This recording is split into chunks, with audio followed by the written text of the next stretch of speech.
हरे राम राम। भगवत गीता पहला अध्याय और 10वां श्लोक हम पढ़ रहे हैं। अपर्याप्तम तत्स्माकं बलम भीष्म अभिरक्षतम, पर्याप्तम त्वमेतेषां बलम भीम अभिरक्षतम। अर्थात हमारी शक्ति अपरिमेय है। हम सब पितामह भीष्म द्वारा बलिभांति संरक्षित हैं, जबकि पांडवों की शक्ति भीम द्वारा बलिभांति संरक्षित होकर भी सीमित है। श्री राधे बोले। कल जैसे कि हम इस श्लोक के ऊपर चर्चा कर रहे थे तो हम समझे यहाँ कि दुर्योधन भीम का नाम क्यों ले रहा है। यहाँ पे बहुत सारी ऐसी बचपन से वार्ताएं, ऐसी घटनाएं घटी जिसमें भीम ने अपने बल का प्रदर्शन किया था, और उस प्रदर्शन के फलस्वरूप दुर्योधन को इससे ज्यादा से ज्यादा ईर्ष्या, और वो बचपन से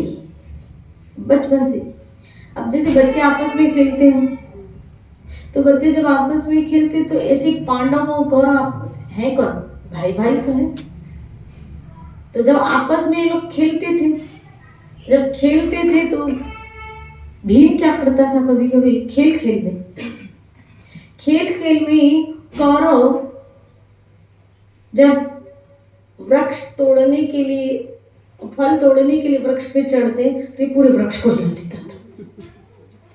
तो और उसका इतना बल था कि पूरा वृक्ष बचपन से बड़ा उत्साही था, और इसका बल देख के दुर्योधन को क्या होती थी, ईर्ष्या होती थी। यानी बचपन से, हालांकि भीम का इंटेंशन ये नहीं होता था, वो तो खेलता था, उसको ऐसे खेल अच्छे लगते थे। श्री राधे बोले ना।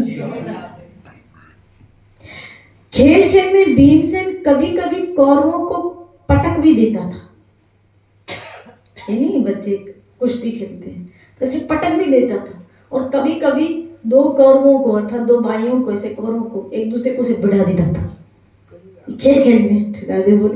यानी बल इतना था कि कोई इसके बल के आगे बचपन से टिक नहीं पाता था। इसका बल इतना था और इसका उत्साह इतना होता था, और ये बात दुर्योधन देख के बचपन से ईर्ष्या भाव में आ गया कि हम इससे पुज नहीं पाते, हम भीम से जीत नहीं पाते,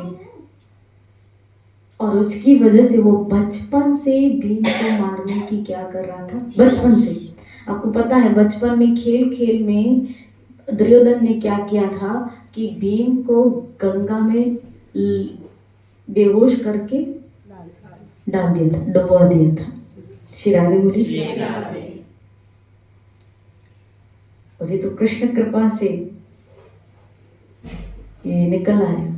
फिर दूसरी बार कुएं में धकेल दिया था उसने, दुर्योधन ने, लेकिन फिर भी कृष्ण कृपा ने उसको बचाया। तीसरी बार जहर के लड्डू दिए थे, खाने में जहर डाल दिया था लड्डू, क्योंकि भीम खाना उसको शौकीन था बड़ा खाने का। तो जब ये दो पैंतरों से वो नहीं मारा तो फिर उसको जहर के लड्डू देख, सिर्फ किस लिए कि इसका बल देख के, इसका शौर्य देख के ईर्ष्यालु हो गया था। श्री राधे। यानी किसी का व्यक्ति प्रभाव सहन कर पाए, और अगर वो प्रभाव सहन नहीं कर पाता तो उसको क्या होती है, ईर्ष्या होती है। श्री राधे। कई कारण होते हैं ईर्ष्या को आने में। कभी कभी किसी का प्रभाव व्यक्ति सहन नहीं कर पाता, और वो सहन न करने के कारण उसको उस व्यक्ति से क्या कि मुझसे ज्यादा लोग इसको क्यों पूछ रहे हैं, मुझसे ज्यादा इसको क्यों पूछ रहे हैं, तो उसका प्रभाव है, तो फिर उससे क्या है, ईर्ष्या है। श्री राधे बोली। तो दुर्योधन को होता क्या था, अभी खेलते थे ना बच्चे, तो जैसे भीम पटक देता था ना तो दूसरे बच्चे क्या बजाते थे, अरे वाह भीम जीत गया, तो तालियां बजाते, तो ये और जलता था, दुर्योधन और जलता था इसको एप्रिसिएशन मिल रहा है, क्योंकि ये सबसे बल में अधिक है। श्री राधे बोले।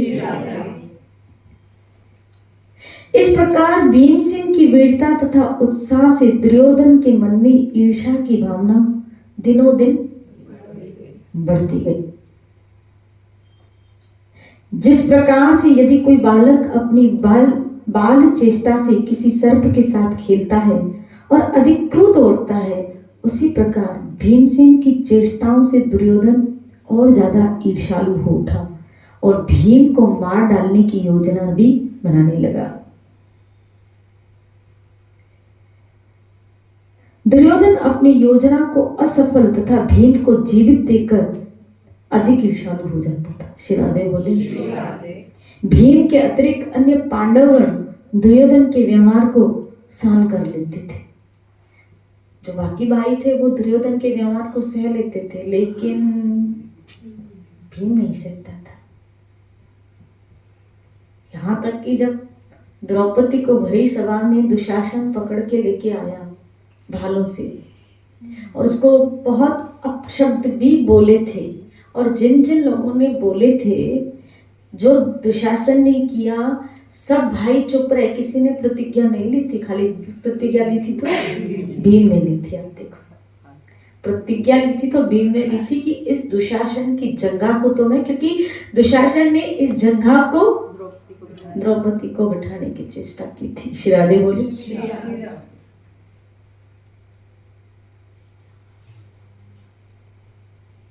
तो कहा इस जंगा को मैं तोड़ दूंगा, इस बाहों को जिससे वो पकड़ के लेके उसको मैं उखाड़ दूंगा, पूरे कौरव वंश का मैं नाश कर दूंगा, किसी को नहीं छोड़ूंगा मैं ये।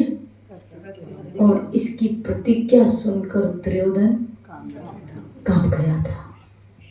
दुर्योधन तो वहां जितनी सभा में लोग बैठे थे, भीम की, हालांकि सब चुप रहे थे, अर्जुन,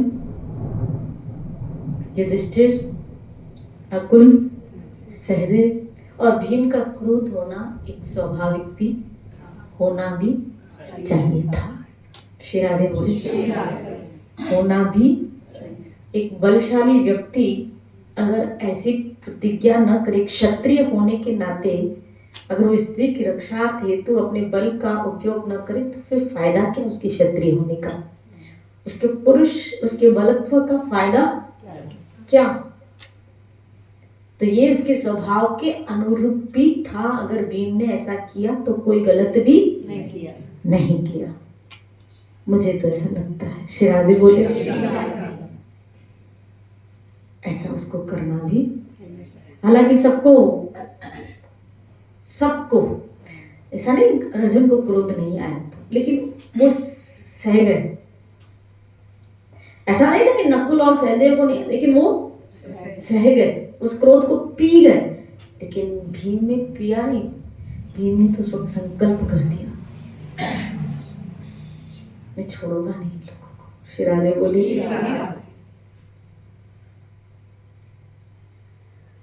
भीम ने तो उसी समय प्रतिज्ञा की थी और वे धृतराष्ट्र के सभी पुत्रों का अपने हाथों से वध करेंगे, ये प्रतिज्ञा की थी कि 100 कौरव, इन उसके सभी बेटों को मैं एक एक करके सबको मारूंगा।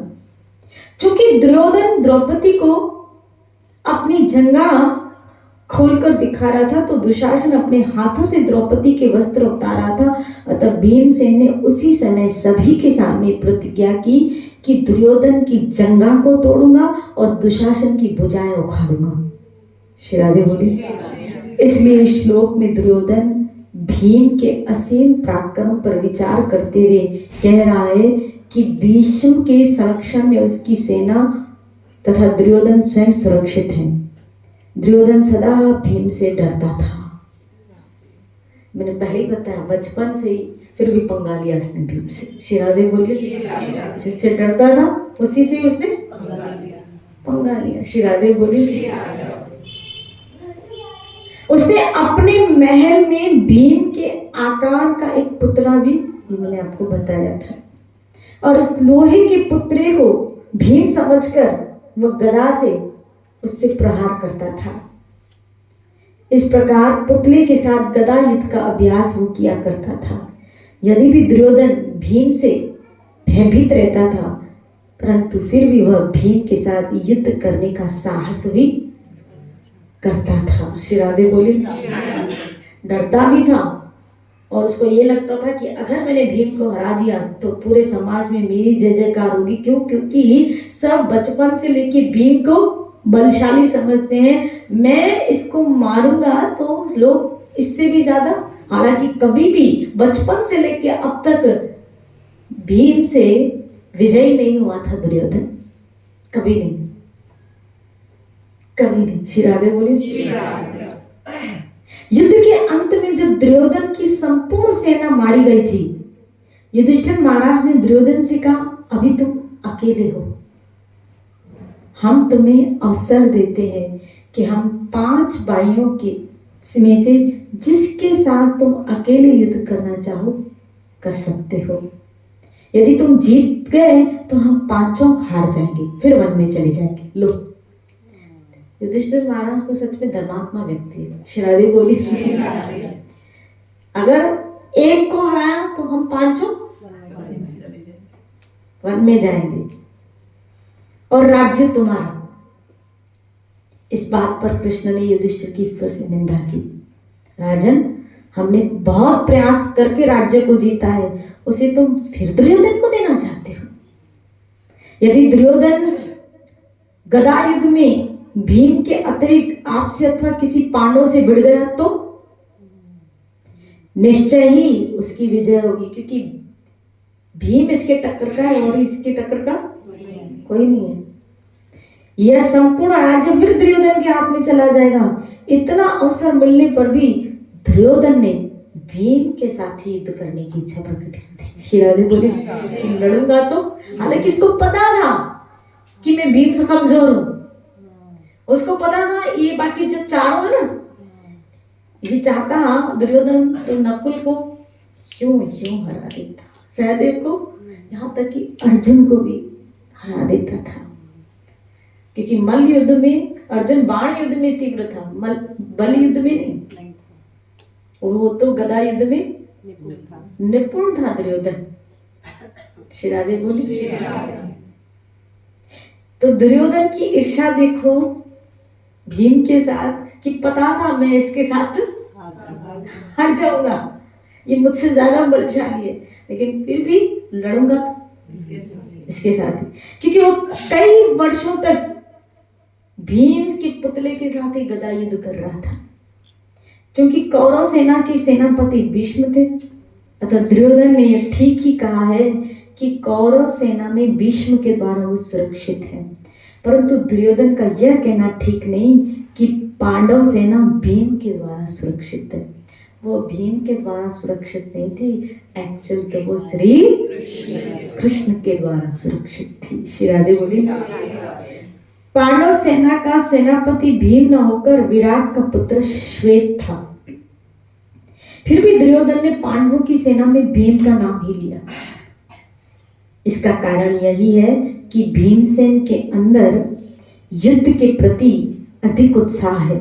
इसके अतिरिक्त अन्य कारण भी है कि श्लोक की प्रथम पंक्ति में दुर्योधन के शब्द बलम भीषम अभिरक्षतम अर्थात भीम द्वारा रक्षित सेना, तथा दूसरे श्लोक में दूसरी पंक्ति में दुर्योधन के शब्द हैं बलम भीम अभिरक्षतम अर्थात भीम द्वारा रक्षित सेना। श्री राधे बोली। यहाँ भीष्म द्वारा रक्षित सेना और इधर भीम द्वारा रक्षित सेना। यदि भी भीष्म तथा भीम ये दोनों नाम एक जैसे हैं, फिर भी भीष्म नाम में आधा अक्षर अधिक है। भीष्म तथा भीम इन दोनों नामों का अर्थ एक ही। भीष्म उसमें खाली श बीच में, आप देखो भीष्म, अगर श निकाल दो तो भीम हो गया। तो खाली एक ही आधा शब्द ही है, लेकिन दोनों शब्दों का अर्थ एक है। भीष्म का भी और भीम का भी, इन दोनों शब्दों का अर्थ है भयानक, डेंजर। श्री राधे बोले। यहाँ पर दुर्योधन का कहना है चूंकि भीष्म पितामह युद्ध में कुशल तथा अनुभवी हैं और उनके द्वारा सुरक्षित सेना भी पराजित होने की संभावना अपर्याप्त है अर्थात बहुत कम है, परंतु भीम को सेना के साथ युद्ध करने का अधिक अनुभव नहीं है, इसीलिए वो सुरक्षित नहीं है। श्री राधे बोली सुरक्षित नहीं है, क्योंकि भीम को इतना अनुभव नहीं जितना अनुभव भीष्म पितामह को है। श्री राधे बोली जितना अनुभव, और ये बात सत्य भी है।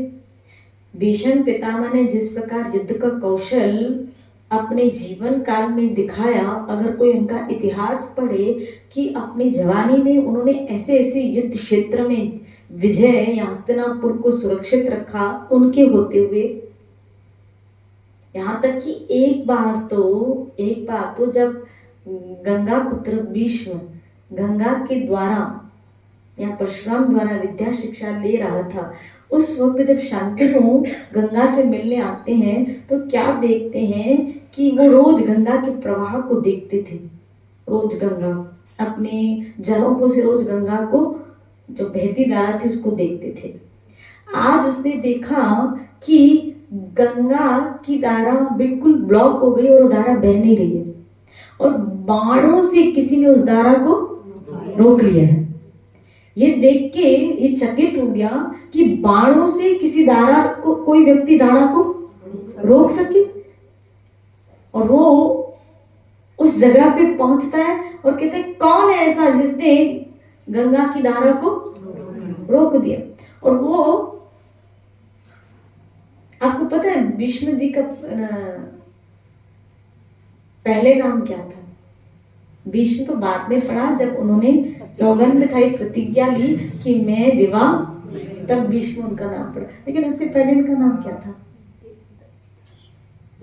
देवव्रत। उनका नाम था देवव्रत। श्री राधे बोले भीष्म जी का नाम था देवव्रत। और जब ये देखते हैं शांतनु कि ये मेरा ही पुत्र है, जब गंगा कहती है आपका ही पुत्र है, और वो देवव्रत आगे चल के भीष्म बनता है। तो बचपन से इनकी बाण विद्या यानी ये जो युद्ध में कौशलता थी इनकी, खाली ये एक शिखंडी से, शिराधे भीष्म जी अगर मात खा गए थे तो किससे? क्योंकि वो कौन थी? उन्होंने कसम खाई थी कि मैं स्त्री से युद्ध नहीं करूंगा, और शिखंडी स्त्री थे जो बाद में क्या बने थे? पुरुष बने थे। और ये भीष्म पितामह जानते थे कि ये स्त्री है, इसलिए उन्होंने शिखंड, अर्जुन ने क्या, भगवान कृष्ण प्रभु भी जानते कि इनको हरा नहीं सकते भीष्म पितामह को, और ये स्त्री के सामने युद्ध नहीं करेंगे, तो इन्होंने अपने रथ पे अर्जुन के समक्ष किसको खड़ा कर दिया था? शिखंडी को खड़ा कर दिया। और जब शिखंडी को खड़ा कर दिया तो भीष्म पितामह ने अपने हथियार फेंक दिए थे कि मैं नहीं लड़ूंगा। और उस वक्त भगवान कृष्ण ने अर्जुन को कहा था अभी बाण चला। तब अर्जुन कह रहा है कि निहत्थे पे बाण कैसे चलाऊं, ये तो अपराध है। मैं कह रहा हूँ ना, जो मैं कह रहा हूँ वो करो। तभी अर्जुन ने कृष्ण के कहने पे किया था ये, नहीं तो अर्जुन भी बाण नहीं चला रहा। श्री राधे बोलिए।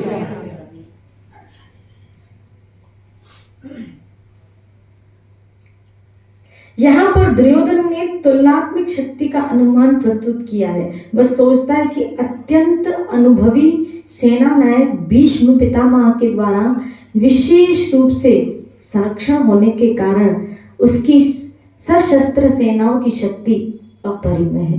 दूसरी ओर पांडवों की सेनाएं सीमित है, क्योंकि उसकी रक्षा कम अनुभवी नायक भीम के द्वारा की जा रही है, और वह भीष्म पितामह के तो उसके सामने तो बच्चा ही है। यद्यपि भीष्म के विषय में दुर्योधन के उपयुक्त विचार ठीक भी हैं, क्योंकि मैंने पहले ही आपको भीष्म पितामह के लिए कहा कि वो कोई साधारण जीव तो, परंतु फिर भी असुर होने के कारण वह यह नहीं जानता कि जिसकी रक्षा कृष्ण करते हैं उसको कौन मार सकता है। जाको रखे आप कितनी भी कमजोर क्यों नहीं हो, आप कितने भी कमजोर क्यों नहीं, लेकिन अगर आपने कृष्ण का सहारा लिया है ना, तो बल उसका होगा और जीत आपकी होगी। बल उसका, जीत आपकी। और षड ऐश्वर्यों में आपको अगर पता हो, श्री कृष्ण का एक गुण है संपूर्ण बल।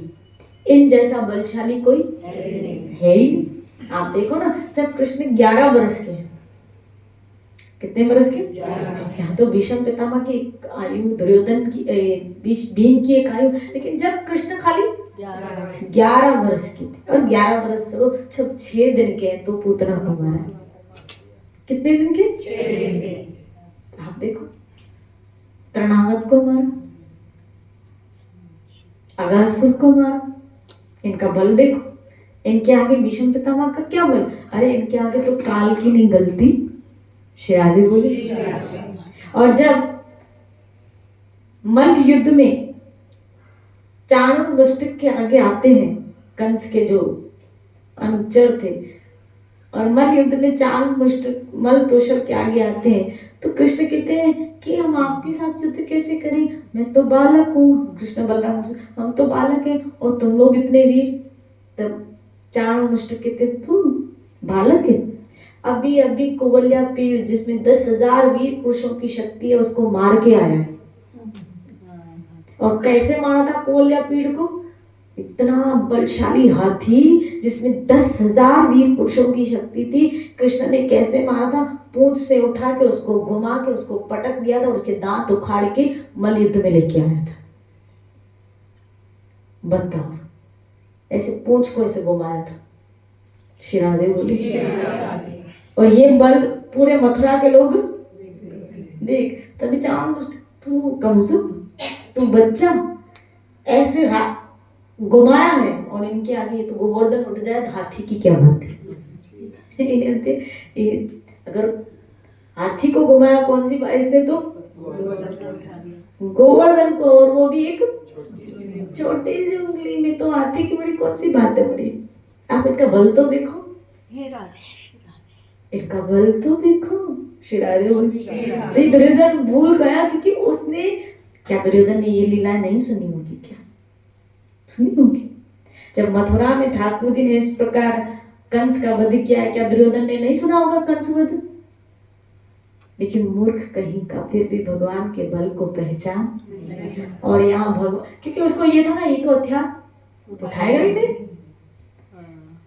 उसके दिमाग में था ये हथियार उठाएंगे। बचा भीम, इनकी टीम में बचा भीम, क्योंकि ये तो वैसे भी हथियार, और यादव सेना तो वैसे भी मेरे पास। तो यहाँ तो सारे कमजोर हैं, बाकी बलशाली तो मेरे पास है। लेकिन कृष्ण न करके भी बहुत कुछ कर देते हैं। श्री बोली। कृष्ण जितना भोला है ना, उतना चतुर है। इनका नाम है चतुर शिरोमणि। जितने बोले हैं, अपने भक्तों के साथ बड़े मासूम और बोले बन जाते हैं। जैसे यशोदा बांधती है तो बंध गया, गोपी माखन खिलाने के वक्त गोबर के ओबले लगाती है तो ये लगवाते लगा। आश्चर्य की बात नहीं है। जिसने चाण मुष्टिक बल इतने, जिसको मारा, एक थप्पड़ गोपी को मारता, पागल के हट, माखन ले ले, चोरी कर ले। और कह रहे, गोपी कह रही क्या, एक टीका लगाऊंगी, एक माखन का बोलो, दूसरा टीका लगाऊंगी, दूसरा, और पूरा मुंह उसका गोबर से भर दिया था, टीका लगा लगा के। श्री बोले। और ठाकुर जी ने शौक से लगवा, और बेचारे को अंत में माखन भी नहीं दिया, क्योंकि मैया ने बुला लिया और ठाकुर जी दौड़ के चले गए, माखन भी नहीं मिला, मुंह खाली गोबर सा भरे शरीर। ऐसा बोला ठाकुर। आप देखो, भक्तवत्सल भगवान, उसको अगर कभी किसी ने हराया भी है ना, तो भक्त की भावनाओं ने। हाँ, हारा ठाकुर राधा रानी के आगे। जब एक बार राधा रानी के साथ खेल रहे थे, सब खेल रहे थे ठाकुर, तो जिसमें बार बार ठाकुर जी हार रहे थे और राधा रानी बार बार ठाकुर जी हार रहे थे, राधा रानी। तो सखियों ने कहा लगता है कृष्ण आपको खेलना नहीं होता, जाओ यहाँ से, आपको खेले कितनी बार खेले, हमेशा हार रहे, हमारी श्री जी से हार। तो कृष्ण ने कहा ये मत सोचना मेरे को खेलना नहीं आता, मैं जानबूझ के चलो चलो जानबूझ के आ रहा हूँ। बोला अरे अगर मैं जीत गया तो राधा रानी का मुंह छोटा हो जाएगा, इसलिए मैं जानबूझ के इसके आगे हार रहा हूँ। उसको भक्त के आगे हारने में मजा आता है, बाकी इसको कोई नहीं हरा सकता। अपना मान टले टल जाए, अपने भक्त का मान टलते न देखा, भगवान को नियम हारता है अपने भक्त के आगे। क्यों? क्योंकि भक्त पहले अपने भगवान के आगे हार जाता है। हारे को हरि मिले। भक्त अपने आप को हरा देता है, अपने विकारों को हरा देता है भगवान के आगे, तो भगवान भी अपने भक्त के आगे हार स्वीकार करते हैं कि ये जीते। नहीं तो दुर्योधन अर्जुन के बस की बात नहीं थी, लेकिन भगवान खुद हथियार न उठा के पूरा श्रेय आप देखो ना किसको दिलाएगा, कितनी बड़ी बात। हालांकि सब जानते कमाल तो खाली कृष्ण का था, कमाल सिर्फ कृष्ण का था। और अगर कृष्ण सामने लड़ते थे तो अर्जुन आदि को भी, इनको कोई पूछता भी, यहाँ तक कि दुर्योधन को भी भीम ने हरवाया, वो भी श्री कृष्ण की वजह से। कृष्ण ने इशारा किया है जांग पे मार। हालांकि गदा युद्ध में आप देखो दोनों के नीचे, पेट के नीचे पोर्शन से नहीं मारा जाता। श्री राधे बोली ये गदा युद्ध का एक नियम है, लेकिन जब ठाकुर कह रहे हैं इसको कि नीचे मार, तब दुर्योधन कह रहे हैं, भीम कह रहे हैं नीचे कैसे, मैं कह रहा हूं नीचे मार, फिर मरेगा ये। श्री राधे बोली। और पांडव थे ना इस मामले में पूरे कृष्ण के शरणागत थे कि कृष्ण जैसा कहें, फिर भले अधर्म गलत तो गलत, आप जिसकी शरण में हैं, जिसकी आज्ञा में हैं, जिसके शरण, बस उसके अनुसार, जैसे पांडवों ने कृष्ण के अनुसार जिया, ऐसे हमें अपने गुरु के अनुसार। नीति के अनुसार तो गलत था, नीति के अनुसार गलत था, लेकिन उनकी शरणागति कैसी थी, कृष्ण ने कहा है ना बस हमें वो करना है, हमें वो करना है। मेरे गुरु ने कहा है ना बस मुझे वो करना है। श्री ऐसी हमारी शरणागति होनी चाहिए। वहां अपना मन, अपनी बुद्धि, अपने विचार लाने की जरूरत नहीं है। मैंने सुबह ही कहा था, याद है आपको सत्संग में, कि सत्संग सुनते समय खाली मन रखो आगे, बुद्धि मत रखो।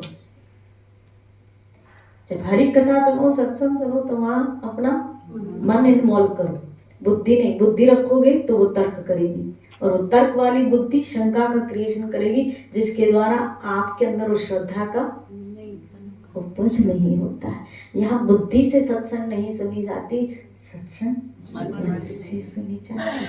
मन को सुन रे मना। अपने गुरु ग्रंथ में वाणियां कई, गुरु ग्रंथ में गुरु नानक देव जी कहते हैं सुन मना, अरे मन तू सुन। श्री राधे बोली। गुरु ग्रंथ में गुरु नानक देव जी ने सुनाने के लिए किसको कहा, मन को। सुनने के लिए मन, कानों के द्वारा ये बात पहुंचनी कहाँ चाहिए, मन के अंदर, मन के अंदर। श्री राधे बोली। बुद्धि से तो क्या होता है, तर्क होता है। बुद्धि से भजन करो, अभ्यास करो। संकल्प विकल्प का विनाश हो, उसके लिए बुद्धि को लगाना है अभ्यास में। अभ्यास किसका, नाम का। इसीलिए बुद्धि में नाम को बिठाने की कोशिश करो कि ये इसमें लगी रहे, ताकि इसके अंदर जो कचरा है वो, जो शंका है वो बाहर जाए। श्री राधे बोली। तो यहाँ मैं पता नहीं कहाँ से कहाँ बह जाती हूँ। श्री राधे बोले। बस बहने में ही तो मजा है, बहने में ही तो आनंद है। अगर नदी रुक जाए तो कीचड़ बन जाएगी, बहती रहेगी तो अब देखो ना, ताल कटोरा रुका हुआ है तो क्या हो रही, बदबू। पानी रुका हुआ है तो बदबू है, लेकिन अगर वही पानी बहे तो देखने में भी आनंद, और वो शीतलता और वो स्वच्छ रहेगा। बहने में ही आनंद है, बहने में ही आनंद। इसलिए जिंदगी में भी बहते हुए चलो। श्री राधे बोली, जिंदगी में भी बहते हुए चलो। और सत्संग तो हमको वैसे ही उजागर करती है, जगाती है, बहता हुआ बना देती है। रोज सत्संग के शब्द हमको उठाते हैं। हम सोए हुए को, आप जी का सत्संग आज सुन रही थी मैं, तो आप जी सत्संग में कह रहे थे कि उठ जाओ उठ जाओ, आज तुम्हें एक व्यक्ति उठा रहा है, नहीं तो चार उठाएंगे। शिरादे बोले, चार उठाए इससे पहले एक से उठ जाओ। सुना होगा आप लोगों ने, चार उठाए इससे पहले एक से उठ जाओ। तो अच्छा है जो सत्संग में एक हमको उठा रहा है, हम जाग जाए, उठ जाए। उठो ना इंगे ना, उठो ना तो पूरा दाखा वो उठना सी। शिरादे बोले।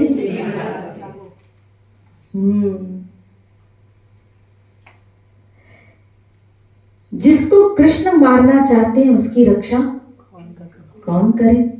निसंदेह भीष्म का पराक्रम असीमित था।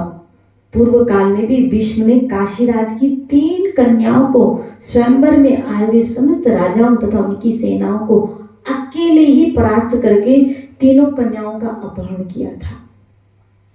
और उन 3 कन्याओं में से अंबिका के पुत्र धृतराष्ट्र थे तथा धृतराष्ट्र का पुत्र दुर्योधन। अम्बा, अंबालिका और अंबिका, अम्बा, अंबालिका और अंबिका, जिसमें अंबिका का पुत्र कौन था, धृतराष्ट्र, और धृतराष्ट्र का पुत्र कौन था, दुर्योधन।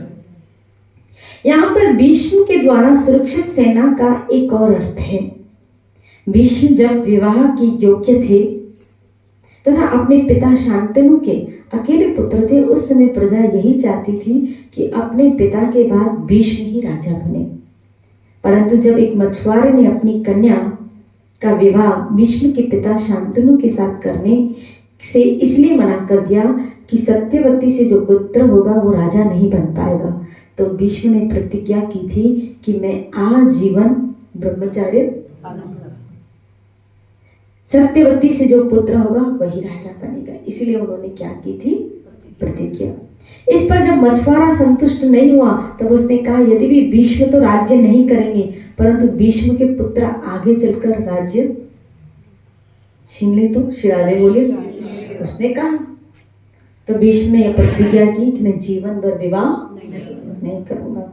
इसी प्रतिज्ञा के अनुसार भीष्म ने कौरव सेना की रक्षा करने के लिए बाध्य थे। दुर्योधन भी अपनी सेना में भीष्म के पराक्रम पर सबसे अधिक विश्वास करते थे। भीष्म जी धर्म के सबसे बड़े ज्ञाता थे, इसलिए उन्हें अच्छी प्रकार पता था कि अधर्म पथ पर चलने वाले कौरव इन सबका विनाश होने वाला है। और वे भगवान कृष्ण के अवतरण के रहस्य को भी, तभी तो भागवत में भीष्म जी ने स्तुति की है भगवान कृष्ण की। जब देह छोड़ रहे हैं तो आप देखो भीष्म जी की स्तुति आई है, कितनी बड़ी स्तुति उन्होंने भगवान श्री कृष्ण की है। उन्हें मृत्यु का भी पता था और उनकी मृत्यु पर कब होगी, कैसे होगी, ये सब वो जानते थे। भीष्म जी अपने राज्य, अपने परिवार, अपने शरीर तथा भोगों के प्रति बिल्कुल आसक्ति नहीं रखते थे, उनको कोई आसक्ति नहीं थी। भीष्म जी सुख तथा दुख में समान तथा उनका नाम भगवान नाम की महिमा को पूर्ण रूप से जानने वाला 12 महाभागवतों में एक है। जिस समय अजामिल ने अपने पुत्र को नारायण कहकर बुलाया था तो उसकी रक्षा करने के लिए विष्णु दूत आए थे और उसे नरक में ले जाने के लिए आए हुए 3 यमदूतों को भगा दिया। यमदूतों ने जब यह घटना यमराज को बताई तो भगवान नाम की महिमा का एक रहस्य जानने वाले में 12 व्यक्तियों नाम गिनाए गए। अब सुनो 12 महाजन कौन है? ये 12 लोग हैं जो भागवत के भगवान के रहस्य को जानते हैं। श्री राधे बोली। और ये 12 भक्त कौन है? जिसमें एक भीष्म जी भी है। 12 भक्त में एक ब्रह्मा जी, ये कौन है? ब्रह्मा जी, नारद जी, शंकर जी, भगवान शिव, 4 कुमारगण, भगवान कपिल देव, स्वयंभू मनु, प्रहलाद, जनक महाराज, भीष्म जी, बलि महाराज, सुखदेव गोस्वामी और यमराज स्वयं। ये 12 महाजन। अपने नाम सुने? भीष्म जी, सुखदेव जी, यमराज स्वयं, शंकर जी, ब्रह्मा जी, कपिल जी, नारद जी, 4 कुमार जी, बलि, प्रहलाद, यमराज और कौन है? जनक राजा। ये हो गए 12 महाजन। कल ये याद करके आना होमवर्क, ताकि आपको ये याद रहे कि 12 महाजन। कल का होमवर्क किया था? Very good. बताओ 10वें अध्याय का 9वां श्लोक कौन सा था? मेरे भक्तों के विचार मुझ में वास करते हैं और उनके जो जीवन है हमेशा मेरी सेवा के लिए अर्पित होता है और वो एक दूसरे से ज्ञान का आदान प्रदान करते हैं, मेरे विषय में चर्चा करते हैं तो परम आनंद करते हैं। Very good, very good, very good. 7वें अध्याय का 9वां श्लोक। पृथ्वी की आरती सुगंध मैं ही हूँ और आप बताओ। अग्नि की ऊष्मा। आप बताओ। पृथ्वी की सुगंध में ही अग्नि और अग्नि की ऊष्मा में वेरी गुड। समस्त जीवों की जीवनी शक्ति मैं तपस्या का तप भी मैं। Very good, very good. अच्छा है, इस तरह आपको ये श्लोक भी याद होते। और कल आप क्या याद करके आओगे? 12 महाजन। हम इस पे चर्चा होगी कि 12 महाजन कौन। अगर यहाँ कंफ्यूजन है तो फिर मुझसे पूछ लो, फिर एक बार चर्चा करो। कौन कौन है? ब्रह्मा जी, शंकर जी, नारद जी, जनक जी, 4 कुमार, बलि, प्रहलाद, यमराज, बोला, भीष्म, सुखदेव गोस्वामी। Very good. जनक बोला, 4 कुमार भी बोले। और कौन रह गए? कपिल भगवान। और 12वां भी रहेगा मेरे ख्याल से। प्रहलाद हो गया, यमराज भी हो गए, ब्रह्मा जी हो गए, नारद, शंकर, भगवान कपिल, स्वयंभू मनु। स्वयंभू मनु। श्री राधे। 12 महाजन। और इनमें जो सबसे श्रेष्ठ महाजन है वो भगवान शिव। फर्स्ट शिव है। श्री राधे बोली 12 महाजनों में फर्स्ट। लेकिन ये 12 महाजन है, इसलिए ये 12 हमको नाम इनका पता होना चाहिए कि पूरे भागवतों में सबसे श्रेष्ठ जो भागवत है ये 12 भागवत है। इस बात से हम समझ सकते हैं कि भीष्म जी भगवान कृष्ण की कितने महान भक्त थे। वे युद्ध करते समय भी अर्जुन के साथ रथ में बैठे हुए कृष्ण का दर्शन कर करके आह्लाद होते थे, खुश होते थे कि सामने मुझे किसके दर्शन हो गए। अपनी मृत्यु के समय भी भीष्म जी ने युधिष्ठिर महाराज को विष्णु सहस्त्र का नाम का उपदेश भी दिया था। युधिष्ठिर जी ने जब प्रश्न किया कि सबसे बड़ा देवता कौन है, सबसे बड़ा धर्म क्या है और किसका जप करने से जीव जन्म मृत्यु से मुक्त हो जाता है, कि युधिष्ठिर महाराज ने भीष्म पितामह से प्रश्न पूछे थे कि सबसे बड़ा देवता कौन है, जन्म मृत्यु के बंधन से कौन छुड़ाता है, सबसे बड़ा धर्म क्या है। तो भीष्म जी ने कृष्ण को ही सबसे बड़ा देवता बताया था। उसका नाम कीर्तन ही सबसे बड़ा धर्म है। और तथा मुक्ति का साधन बतलाया था। फिर कृष्ण के गुण तथा लीलाओं पर आधारित उनके हजारों नामों का वर्णन भीष्म जी ने महान भक्त के रूप में कीर्ति स्थापित कर दी। अंत में श्लोक का तात्पर्य यह है, यदि भी दुर्योधन जैसे भक्त इस संसार को भोगने की नाना प्रकार की योजनाएं बनाते हैं, परंतु श्री कृष्ण मृत्यु के रूप में आकर उनकी समस्त योजनाओं को नष्ट कर देते हैं। भले ऐसे लोग कितनी योजनाएं बनाएं, कितनी प्लानिंग करें कि इन संसार को भोगने की। दुर्योधन ने भी युद्ध के द्वारा एक योजना ही तो बनाई थी कि ताकि मैं राज्य भोगूं, लेकिन कृष्ण रूपी मृत्यु ने उसकी सारी योजनाएं। इसलिए हम भोगों की योजना बनाने के बजाय भक्ति की योजनाएं बनाएं। हमें कौन सी योजनाएं बनानी चाहिए? अपनी भक्ति की, अपने भजन की। ये योजनाएं बनाएं कि कल इतना भजन करूंगा, कल इतना भजन करूंगी, रात को ये करके सोऊंगी, भगवान की मुझे ये। तो अपनी भक्ति की प्लानिंग किया करो। भोगों की प्लानिंग वो वैसे भी मृत्यु आके वो पूरा करते हैं कि क्या इतनी एफडी रख लें, फिर इतना ब्याज आएगा, फिर ऐसे मेरा बुढ़ापा। अरे किसने देखा तेरा बुढ़ापा? सारी मृत्यु आके प्लानिंग है हमारी चौपट कर देगी। श्री राधे। इसीलिए कल की मत सोचो, कल की मत सोचो। आज जितनी भक्ति कर सकते हो कर लो, क्योंकि आने वाला कल आज की भक्ति के द्वारा सुरक्षित रहेगा। आपकी आज की भक्ति के द्वारा आने वाला कल हमारा सुरक्षित रहेगा। कल नए श्लोक को लेते हुए चलेंगे, लेकिन आज